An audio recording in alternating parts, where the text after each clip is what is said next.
Hey guys, what's going on here? Andy Patnou at Andy Patnou Golf. Going to give you guys a quick tip on how to draw the golf ball, maybe some things you can learn from Zach Johnson. Alright, so if you're the over-the-top fader watching this video, I want you noticing a couple key principles that we're going to talk about. We're going to talk about handle raising, we're going to talk about swing direction, and then we're going to talk about shallow versus steep. Okay, so I'm just only lines I like drawing sometimes is kind of measuring what the club's doing from start to kind of halfway back. Okay, so let's go back this way. I want you guys to notice I drew an orange line and a red line for Zach here. So as you notice here, as he takes his club back, his sweet spot, or the middle part of that club head, rides right up that right plane, and his hands kind of glide along that orange. This is kind of like a Mike Bender trait. All right, Zach Johnson's a student of Mike Bender, who teaches Jonathan Bird as well.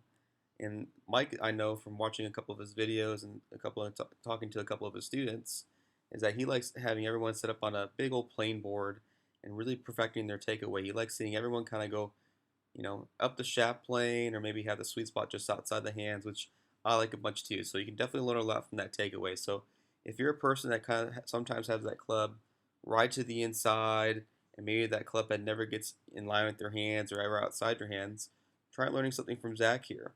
Maybe put a stick in the ground that mirrors that orange or red stick and really try to minimize your left forearm rotation and try keeping your left wrist either in the angle that you have set up at setup if you have a strong grip, or maybe if you have a little weaker grip, adding a little bit of hinge and not bending it so much on the way back. Okay, so try those couple things there. Maybe that takeaway will kind of help.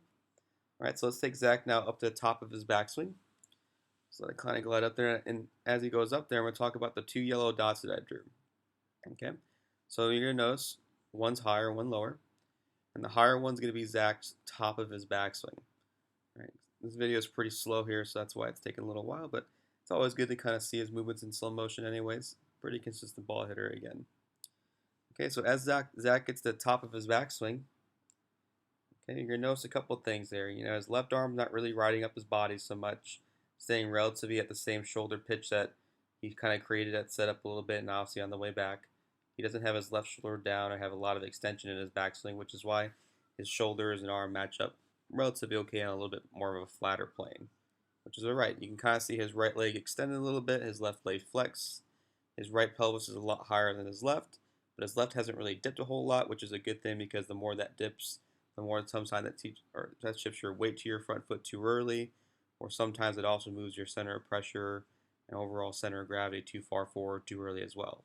Okay, so as he comes back down now, again, we talked about a little bit already in terms of shaft plane and all that stuff, and we're going to talk about now the steepness or shallow part of your swing, and then we're going to get to swing direction, and then we're going to talk about handle rising. Okay, so as Zach makes his transition here, as you notice here at the top of his backswing, that yellow dot's relatively right in the middle of that club face, and as he makes his transition, this is good for all you drawers with the golf ball.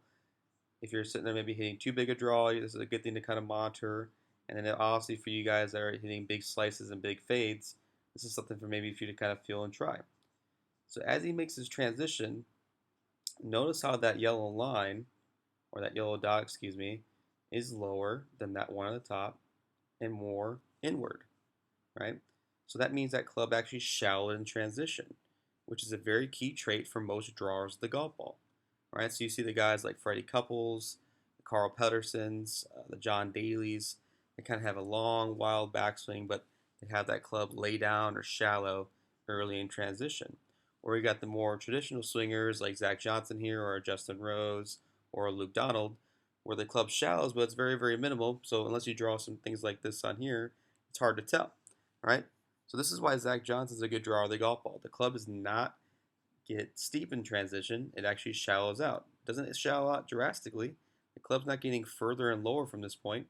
It's actually going to start going from now. Now it's going to start going in front, right? And this is a very, very key, another second key trait here is I drew another line here that kind of mimics his shoulders and a little bit of his shaft, just a touch. Again, it was not perfect, but because obviously it's 2D, it's kind of pointing an example here. And you guys want you noticing that his shoulders and shaft, necessarily don't match up, but they kind of mimic, again, what we're doing for a draw, right? So if you're an over-the-top slicer, usually your shoulders at this point are already kind of either square or already starting to open, okay? And also with that shaft is usually that club head's on the opposite side of the hands, more over here on the right, where I drew that blue dot, right?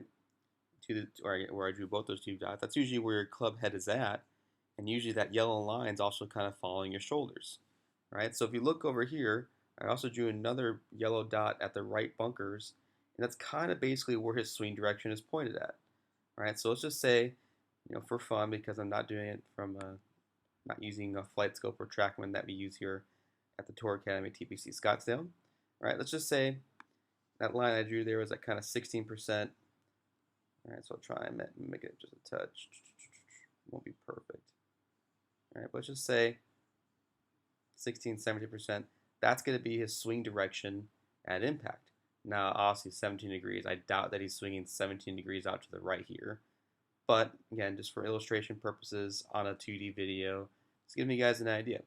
So his shoulders shaft are going to kind of mirror his kind of swing direction from here, right?